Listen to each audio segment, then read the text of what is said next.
I'm an emotionally focused therapist, and I can tell there's emotion and hurt right across for me, but I can't get to it. I can't access it. Continuing our What Scares Therapist series. Welcome to the Leading Edge in Emotionally Focused Therapy with your hosts, Dr. James Hawkins and Dr. Ryan Rana. EFT is a dynamic model that humbles even the most seasoned therapists. Together, we want to come alongside you as you continually push the leading edge of your understanding and application of this wonderful model developed by Dr. Sue Johnson. All right, welcome back to the series on What Scares Therapists. And Ryan, I appreciate even that teaser. You're right. I mean, what comes up for me when we're talking about this, it's, if I'm going to be personal even to me, it's being an emotionally focused therapist in a moment, and you're trying to get access to the emotion, but you just can't, man. I'll tell you this. I felt like this happened to me actually in a live, man. It was I was in New Orleans with George, and Matt with Jar it was rough. I couldn't get access. It was during the COVID time, and they had construction workers working on the house, and I just could not get access. And I just kept feeling like this sinking feeling. I'm like, oh gosh, all the negative thoughts start happening. I'm a fraud. It's happening right here in front of a group. New Orleans is a place where I used to live. It's happening in front of my friends and all this stuff. And man, so, and it was good to review that. Me and George talked about the session, but I guess what comes up for me when we mentioned this was we really want to help you as therapists. We thank you for what you do. I mean, we know that, most of our clients, they do really well in most of the decisions of their life, but we know when the emotion comes up, that's usually where their relationship begins to break down. They don't know what to do in the midst of emotional reactivity. So you're trying to get access to that place to go there and help them, and they block you out. That's a very disorienting feeling. So we have a lot of empathy for you, and we hope we can give some clarity and help come alongside you and get clearer on this. Yeah, I want to say thank you as well. Thanks for being a therapist who wants to work with the heart. Mm-hmm. We still live in a world, most of us live in cultures that rational thinking is almost worshipped, and emotions are still seen as these irrational, annoying pieces. So thank you for being someone who tries and wants to work with emotion, wants to get to the heart of the matter. Mm-hmm. I think this is scary. I completely agree with you. It's funny you said that. I noticed this fear in me more doing live demonstrations than in regular sessions. Part of that's because just number of years of being blocked and finally seeing this is just part of the process. But it's a whole different thing when I'm trying to demonstrate, right? And if I start to get the sense these people are not going to let me in, that's scary, and I think that's an attachment thing on the part of the therapist. Because if you two over there, if I'm working with two people, or really an individual, either one, if my client over there has a set of experiences and they're not going to let me in, it's almost saying you're kicked out of the herd, which to me is one of the biggest fears of any mammal. Wow. Is I'm not invited into this group or this place. So I think it makes good sense that this is scary. I like that. When you said that, it made me go kind of make that EFT noise, the oof. When you said there's a set of experiences. And shout out to one of our listeners. I can't remember your Instagram handle, but they did say, hey, James. And it was funny how they said it. They just started running off a list of things that scares them. It says, you want me to keep going? I was like, that was a good laugh this morning. But one of the things they did mention is somewhat right. This maybe sometimes it can come out as a highly distressed couple who still doesn't quite let you into the experiences. I think this could come across in the burnt out pursuer. This could come out in the very much stonewall type withdrawal. And as me and Ryan were talking about it, this is all really just around it's a form of escalation, right? Mm-hmm. And really when you think it's emotional escalation that looks different, but I would say it's an escalation of their protective strategy. Mm-hmm. It's like, nope, not today, not even an option. Not only do I struggle to talk about it, I'm not even going to open up the possibility. Mm-hmm. Yeah. And what I think about, just giving a tribute here to Sue, we're recording this the week after her service. So I was up there in Canada all weekend with some good folks celebrating her. But this is one of her biggest contributions is, how she understood what emotions are. that emotions are more than just feelings. These have a survival function, and Sue was known to say, which is pushing back on common, beliefs, that she's seen lots of irrational thoughts, but she's never seen an irrational emotion, was her quote. And I completely agree. But it took me a long time to get there. I was definitely trained upside down from that realization. The way I've come to say it is emotions are actually always right about something. Some of them are so memory based, they're not always necessarily completely accurate about what's right in front of you, but they do make sense somewhere. They're not random. So I think that's a key point to why this is so important.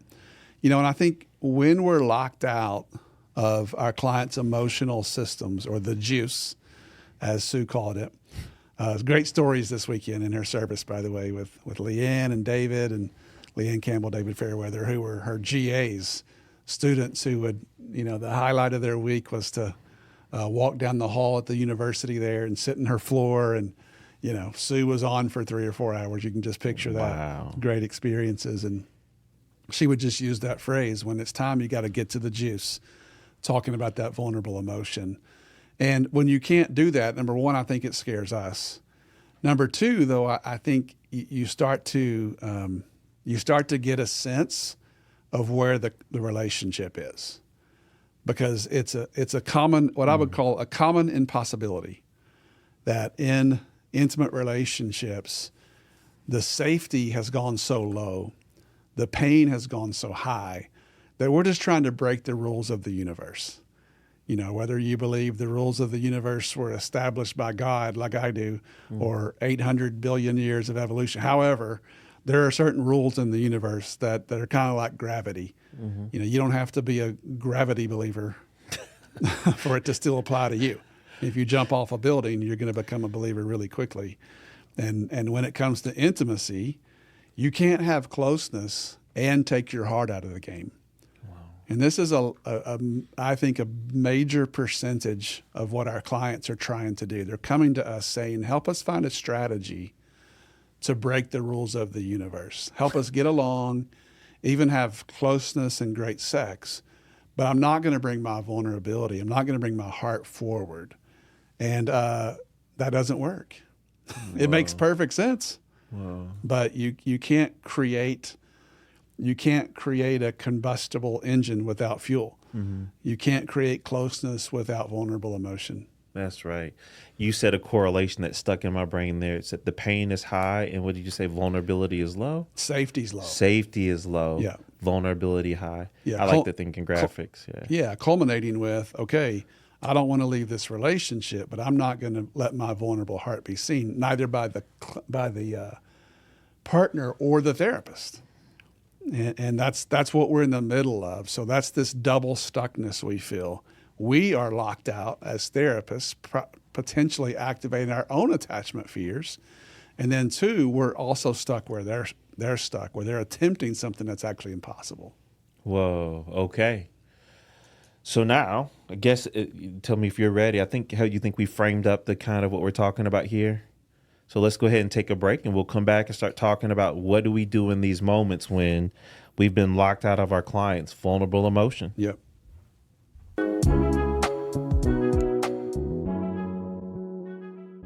Do you believe in the mission of this podcast for you, for your colleagues, and for your clients? If you do, we'd like to invite you to invest with us. Yeah, nothing happens without an investment. I believe in the things that we're talking about make a difference in people's lives, like real lives that affect generations. So we'd love it if you'd invest with us. For sure, if you're having difficulties financially, please do not give. If you serve a very underserved population, do not give. But if the ideas from this podcast you use professionally, we'd love to invite you to invest with us to keep this thing going.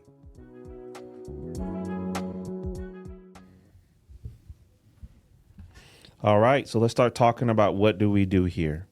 How do we practically engage it? I don't want to be redundant here. Ryan and I have kind of used this formula a couple times, but you can't skip over the first step itself of the therapist. Nice. It's the first step. Yeah. So you've got to pay attention and recognize your trigger, because here's what I want to catch your trigger of like, something just happened here. They've locked me out, because that's a good part of you. You need that part of you to know, like, hey, something's happening here, to tell you what Ryan just said. The safety is low, but the pain is high. So how does your body know that? How do you pick up on that happening in the room? Is it something you see happening on their face? Whatever, those kinds of things. What's the trigger that tells you? And what's the sensation in your body when you find that place? And then if I'm going back to my own kind of self-supervising myself here, was slow down, James. When Sue was on this podcast and we had her talk about reactivity, or when she gets blocked, slow down, ground yourself, slow down, and whatever that needs to be to kind of help. I would say, even if you want to say what Ryan just said, that could be a good mantra you could say to yourself, like, okay, all right, safety is low, pain is high. This makes sense. This is what their nervous system is trying to do, because they're hurting, but there's no safety. If that's something you need to remind yourself, to say to yourself, to remind yourself. Another part is, now Ryan would like to hear this one, and I'm not always the best at it, so this is almost like, I'm like, I got to get better. What was the last thing that happened in the room that, even if the emotion went out of the room, or maybe they presented that way, but what is it that's making safety low, or what's it making that's like, we can't do this? And then for me, it's get a handle. And the handle might be going back to, I want to make it simple. When you came back from training with Debbie Semeka Diaz, this is a phrase I've held on that you told me about. She said, say what you see. Mm-hmm. That's one of my biggest failings with this, Ryan. If I was honest, I try to not make it explicit what was happening in the room. Mm-hmm. Like, no one look at this. Like, let's just find some way. Like somehow I was going to, I don't know, work out something and like bring the emotion in without them noticing that there was something. And I wouldn't make the distress that's happening, I wouldn't make it explicit. Yeah. And sometimes you just got to say it. Okay. So I'm telling you, maybe all the fails right now in some ways, but that's a good one. I mean, it's vulnerable to do that. It is. It's vulnerable to call out what's happening right now. Yeah. And when I say call out, I don't mean confrontation. That's right. Exactly. Just to reflect. Here's what just happened. So here's what I'm seeing. Yeah. You turned away. XYZ. Like, that's vulnerable for you too. Mm-hmm. Mm-hmm. Or one, it's the turn away. But sometimes when they come in that way, mm-hmm. I've learned now to say, like, hey, I feel like something's happening in this room. Mm-hmm. My body feels a little bit tense and panicked. I would look at you, and what I will do sometimes for me, it's I look on your face and I hear you say it's fine. But when I look on your face, I don't know, maybe this is my body's way of reading it. It looks a little bit worried, maybe a little bit panicked. I kind of keep seeing your eyes check over to your partner. Like, it's like almost like your eyes are looking like, how are we doing? Are we okay? Mm. I don't know. That's what my body's picking up on. Like, there's maybe a little bit of tension in the room. I could be way off, but can y'all help me? Am I picking up on something here? That's something I've learned to do, is just make it more explicit what I'm seeing in the room. Mm-hmm. Okay. Yeah. Yeah. I was just going to say, so the original question we're trying to answer here is what? When you're locked out, what do you do? Yep. You know, and I always want to make space for stylistic differences. Mm-hmm. You know, we've talked about sort of priming and presence. Yeah, that's a distinction we've drawn in the past, you know, and I always want to make space for people who don't have to do what I do. Terry Murphy, I trained with her sometimes, and she said, I don't have to do that as much. I'm like, well, you're lucky, right? Because some people, let's be honest with you, just have a more nurturing presence than others. They just do. They just sort of feel nurturing. And if that's you, that's great. You may be right on the edge of emotion, and all you got to do is use yourself more, mm-hmm. right? And go for it. I have seen people, though, who do that, who just try to lean on the emotion, and it actually increases the number of blocks. So I would still put out there, when emotion is blocked, don't just put pressure right up against that same block. Mm. Though I have seen it work sometimes. So I do think I want to make space for different styles. Mm-hmm. But on the priming side, you know, I want to spend time tracking the good reasons they have to not show it. I want to spend that time together. By the way, I just heard Sue talking about this on a recording, that the good reasons phrase, I always thought was George. Poor George right now. He better take it back. But that was Bowlby's phrase. Oh. He talked about people have good reasons, good reasons, good reasons. It's a powerful phrase to tell someone. When someone blocks me, I'm always like, hey, I have no doubt you have a very good reason for doing that. Can you be curious with me? Right. And so I want to be curious with them about, seeing that all behavior makes sense and seeing that all behavior is adaptive. If you're sitting across from me and you're taking the vulnerable parts of you somewhere else, I'm giving you the benefit of the doubt that that's exactly what you should do. I like that. So instead of trying to force it out, can I just get you to join me a little bit and be curious about how that makes good sense? And I don't like to use the word emotion. I like to use the word heart. But, because if you were to bring your heart forward right now, something's going to go wrong. Yep. And I trust that your nervous system has a really good reason, some good lessons that you've learned. I like that. And thank you for demonstrating that, Ryan, about using even that phrase. I get the good reasons why not. Another one I had on that maybe kind of goes along with that is, and I would to not blame them and say like, hey, you guys are getting it wrong here, which you just kind of said, it's really going on, is blame the cycle. Mm-hmm. Blame the cycle, which is just on the cusp of what you just said. Yep. Blame the cycle. So I really get it. Like even right now, I know you all are coming in for help. And I'm trying to go to the place where things get hard for you all. And I feel even the hesitance for each of you to go there, which is very brilliant of both of you. Because when we go to that place, things usually don't go good. And if I've known their cycle, and I get it for you, particularly if I'm looking at the pursuer, it normally falls on you to have to be the one that brings this up. And so now there's probably even a part of you that might want to wait to see where your partner's at and let them kind of come forward. And for you want to just be able to know, like more times when you come in here, you say things are good. So you're kind of waiting to say, well, I don't want to say it's good. And you just tell me it's not. And so I get the hesitance. But I still need you to, and this is me stealing from Sue too, but I still need some help though. Because we can stay silent, we can stay here, but I need you to help take me to where it gets hard for you too. But, so that's one way I might try it. Not perfect there, but still trying to make it explicit and blame the negative cycle. Yeah, similar things there. Mm-hmm. Looking at the good reasons people have to do that. Yeah. So I'm going to zoom out and talk theory for 1 minute. Excuse me. So I think about attachment instinct and attachment function. Mm-hmm. So not bringing your emotion forward in a relationship, whether it's with a partner, family member, or a therapist, it is common, really, really common, but it's also unnatural. Mm. So common, I can't tell you how many times someone, writes in somewhere, Facebook or somewhere else, I have this client and they don't have access to their emotions. I'm like, yeah, a client. They're not supposed to have access to their emotions. They either don't have anything to say or they have a lot of information to give. Neither is emotional, actually. So, but I want to say it's common, but it's unnatural. So it's the most natural thing in the world. Don't forget this.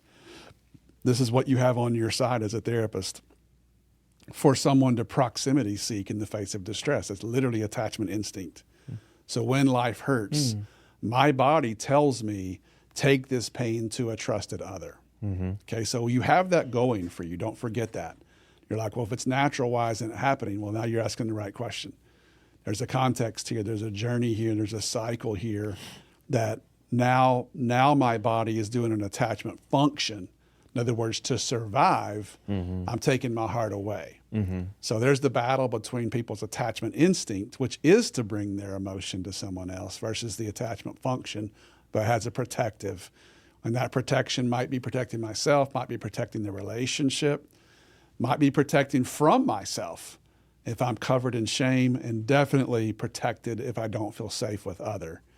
So, that's kind of how that makes sense. So sorry to be in theory with you there, but moving back to the practical, what I find most helpful, which may or may not speak to style here, is to try to bring forth my most attuned presence. And for me, probably the most nurturing version of me is as I'm on your side, protector, one at a time, or I see you, you're normal, you're part of the team. When you're invited. So that's the attuned presence that I bring forward with me. Of course, I'll grieve with people when there's live emotion, but getting there is my best shot at having an attuned presence. And then I want to circle around the attachment dance that's happening right in the room. Mm-hmm. And if I can do a good job with it, so assembly or tempo, right? So continuing to run this with an attuned presence, lots of reflection, lots of validation, And if I can load that danger cue and that deadly attachment message, if I can be attuned enough, it's almost impossible for that emotion not to come forward. So as I've said on here before, my career took a big jump when I could feel the emotion, notice I'm getting blocked, and not pressure into that block, but rather repetitively reset sort of their attachment dilemma, their attachment dance with that trigger, with that horrible message that your heart takes in when Nicola does her protection move. If I can run that by you over and over and over, it's awfully hard for your body not to bring me the pain. Because if you could shut off the triggers from your partner, you would have never found me. So that's my biggest thing that I want to talk about. And then I can't overestimate the importance of the attuned presence, especially the first time emotion emerges. That's when I've got to make sure I'm doing a good job of matching and pacing and really dancing with what's happening right in front of me as we move towards more of an orchestrating role. Okay. Thank you for that, Ryan. That's good. And so maybe I'm joining you on that one then. I had one, but I'm going to combine you and Gail here for a moment. One thing that Gail taught me she was doing, and this was more in stage 2, she was really trying to access the person's pain, but they really weren't just like coming forward with it. Then all of a sudden, Gail switched off the pain and started going towards their longing and started talking about their hope and what they wanted to be different. Now, here's where I'm going to combine Ryan with Gail. You had this case. This is your Montana case, right? Okay. Remember that? No. And that's where you came up with El Tempo. No, Le Tempo. So, Le Tempo. Le Okay. Tempo, yeah. I thought you were trying to, like, Ryan always wants to I didn't come up with that. They did. Okay, that's in Montana. Shout out Montana. Yeah. But then, so even when you're doing that, some of that assembly, when that couple's really stuck, it's okay to kind of say, hey, especially when you know some of their strategies and their styles, you can kind of borrow from their assessment. You could say something like, hey, I know this isn't how you both want this to be. You don't want to be sitting on the sofa feeling like you're so distant from the person that you love. Right. That both of you really want things to be different. You know, you kind of want to know that you can have a nice quiet evening with your partner, and you want to know that you can be able to talk to your partner. And kind of even reflecting that longing right before you go to the temp, I think does help soften some of the mood. Yep. It's giving a little bit of, we're not just a hopeless disaster. Right. That our therapist can see we want something good. And not only is he trying to find our problem, he's actually trying to move us towards our hope. He or she. They are trying to move us towards our hope. Right. I think sometimes I have to be careful. I come from a medical background. I'm looking for the disease that we need to treat. And I have to be very careful of that. Me too. So reflecting longings can be one way that sometimes, because what Gail taught me with that, she's like, James, longing and pain are two sides of the same coin. If people won't let you have their pain, if you access their longing, their pain will be right on the other side of it because they don't have it. Going to what Ryan was saying, they can't get it, and that's where their frustration is. Why can't I get to that thing with my partner? What's wrong with me, or what's wrong with them, or what's wrong with us? Anyway. So just unpacking that, if you're, maybe this is one of your first episodes you've listened to. So what James is talking about there is affect assembly, which some people use the acronym of TEMP or tempo, which stands for trigger, emotions, and body. Attachment, meaning, messages, and then protective action. And so what he's saying is potentially add an L before the T of tempo. So it's longings just before the trigger. So longings just before the danger cue. I would say this, for me, it's the most validating thing I ever do. And so especially when people are stuck, as our clients are, if any part of me senses that your body is giving me a try harder, you're bad, you shouldn't be feeling this way, come on, if I sense impatience from you, then I'm locking you out, dude. Yeah. And I know I've done that to my clients. Me too. Clients have taught me, if I'm impatient, get ready for more blocks, right? Blocks are going to happen, but I don't want them to happen because I'm impatient. And so to say something like, look, James, you just want to have a nice night together. You just want it to be peaceful and some connection with Nicola. And of course, this is your heart for her, right into the point where, she rolls her eyes at you. So that's a longing with a trigger. So that first longing tends to open doors, tends to slow things down. It tends to reduce defenses. And so when you're being blocked out of emotion, there's a decent chance that the therapist might be sending a try harder message to someone who's stuck. And so loading longings before your assembly can be really effective. It's also called seeding attachment if you're a theoretician. And I want to say this, it's hard because it's a paradox, because oftentimes it's the exact opposite of their action tendency. So if you're thinking about temp or tempo, the L and the P are often the opposite. In other words, if your go-to move is to shut down and go away, now I have to do my work to bring forth a longing that's the opposite of what you're actually doing. To say, I want to be close. I want there to be peace between us so that we can be close is the opposite of always going to the garage in the middle of a fight. So there's a paradox there that the therapist has to take on, that I have to believe in James way more than the partner does, and oftentimes more than even James does. But I've never once had a client disagree when I've seeded attachment longings. Never once. In fact, they look at me like, duh, of course I want closeness. Yep. And I want to go, well, it's not duh, because your action tendencies say the opposite, but I don't never say that. That's good, Ryan. Thank you for that. Yeah, I mean, I feel like in some ways I'm not trying to be, I feel like just even these things we're talking about, while they seem so simple. Okay, I'll give one more practical one. And it's okay to just slow down and let there be a few moments of silence when you ask. Mm-hmm. That's a big one. So I know that can be overlooked. So even if you say, like, how are things for you all right now? And if they stay quiet, you don't have to feel that silence. Get a drink of water. Take a moment and just let that moment speak. That silence is saying something. And even highlight the kind of like the felt experience in the silence. Like, whoa, you guys. Like, I asked that big question. I know that's a general question. Like, I kind of reflected your cycle from last week, and I asked you too how you're doing right now. And even it's just this like silence. Like, I don't know. It's like it feels like a thick tension in the room. So let me just slow down. Wow.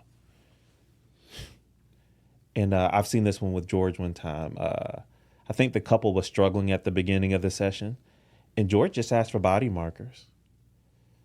He just asked, so like even right now, can I just check in? Even as we're sitting here in this moment, I'm just trying to kind of, join in with you. What do you notice happening in your body right now? And then the lady kind of talked about tension in her chest, and he grabbed that as a handle to start work that day. So anyway, I don't know how that helps, how that lands for you. So. Yeah, the way I teach it, is when it comes to deepening, when the time's right. Mm-hmm. And that's the hard part of this. It's back to focus. Mm-hmm. Is sometimes the reason I'm getting blocked out is because the time's not right. There we go. I don't have it organized enough. I've not made space for their secondary emotion. I've not made space for their journey and how this makes good sense. So sometimes it's the therapist's fault. I hate to say that. But by fault, I just mean we're a little ahead of them. Yeah. But when the time is right, the two things that are irreplaceable are self and time. Mm-hmm. So it has to be more of you, oftentimes more of us than we're comfortable with. Yeah. Very high levels of engagement. And then we have to spend time.